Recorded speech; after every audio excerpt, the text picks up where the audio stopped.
60,000 करोड़ का ये नुकसान कम से कम कोविड जैसे पैंडेमिक के टाइम में क्या हम इसे अफोर्ड कर सकते हैं? मीनाक्षी जी, ये तथ्य रखा गया था सरकार की तरफ से सर्वोच्च अदालत में। सर्वोच्च अदालत ने साफ कहा कि किसानों की वजह से नहीं, ये जो गतिरोध है वो सरकार की वजह से है। कितनी निर्दयी और बर्बर सरकार है ये कि आज जब चौधरी चरण सिंह जी की जयंती पर किसान हवन कर रहे हैं तो सरकार पूंजीपतियों का हवन कर रही है और किसानों की आजीविका की आहुति उसमें लेना चाहती है।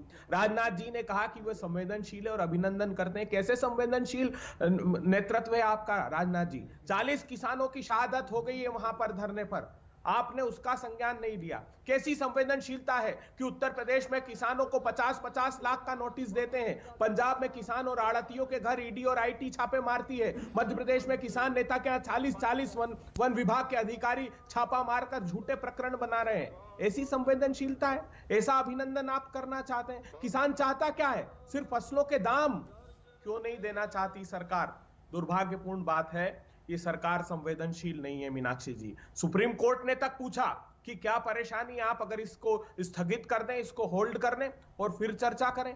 अरे 8 आश्वासन कृषि मंत्री देते हैं, 14 संशोधन सरकार लेकिन अभय जी, सबसे बड़ी मांग तो एमएसपी को लेकर थी ना। एमएसपी को लेकर तो सरकार कह रही है कि हम लिखित में भी देने के लिए तैयार हैं, हम संशोधन के लिए भी तैयार हैं।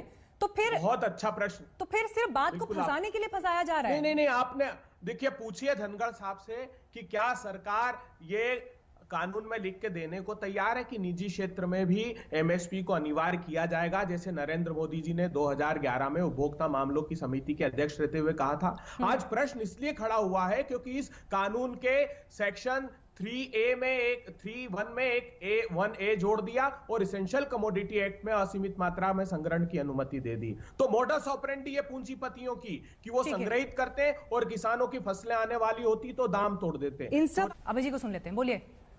मीनाक्षी जी देखिए, जिस दिन प्रधानमंत्री जी मध्य प्रदेश के किसानों से बात कर रहे थे, उसी दिन मध्य प्रदेश की सरकार की रिपोर्ट आई कि 269 जो कृषि उपज मंडियां हैं उसमें से 47 ऐसी थी जिसमें नॉन अराइवल्स था, एक दाने की खरीद फरोख्त नहीं हुई। 140 मंडियां ऐसी थी जिसमें 50% तक कम खरीद फरोख्त हुई।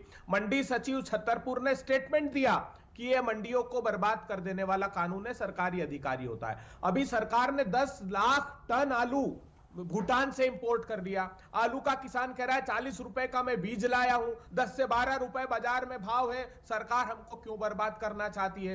मक्के का भाव जब 710 रुपए था, 1850 रुपए के समर्थन मूल्य का मक्का, तब आपने 5 लाख मेट्रिक टन मक्का विदेशों से मंगा लिया। तो किसान को नियोजित रूप से तबाह करने पर क्यों तुली है सरकार? किसानों के कहे से कानून बनाए ना, किसानों के कहे से नीतियां निर्धारित। लेकिन अभय जी, वो तो ये कह रहे हैं ना कि आप बताइए जिस बात पर आपत्ति है, पॉइंट टू पॉइंट आपत्ति बताइए, हम उसके लिए संशोधन के लिए तैयार हैं। मीनाक्षी जी सुनिए, अटल बिहारी वाजपेयी जी के समय से उन्होंने साफ कहा था, अटल जी ने, कि ये कानून राज्यों को बनाना चाहिए, हम सिर्फ मॉडल एक्ट देते हैं। और वो मॉडल एक्ट को राज्य सरकारें इंप्लीमेंट कर रही थी। इन कानूनों के जो 6 प्रमुख प्रावधान है उनको 15 से 25 राज्य इंप्लीमेंट कर चुके हैं। लेकिन ये जो जमाखोरों की छूट दी है ना, उसमें खुद सीएसीपी ने आरोप लगाया। मोदी जी ने कहा कि हमने हजारों करोड़ की दाल खरीद ली। सीएसीपी ने पूछा कि क्या किया दाल खरीद कर? इन्होंने पब्लिक डिस्ट्रीब्यूशन सिस्टम में नहीं दी। अभी नेशनल फैमिली हेल्थ सर्वे 5 की रिपोर्ट आई है, भारत में कुपोषण और बढ़ गया। वो दाल तो ऐसे समय बाजार में सरकार उतार देती है जब दाल की फसलें आने वाली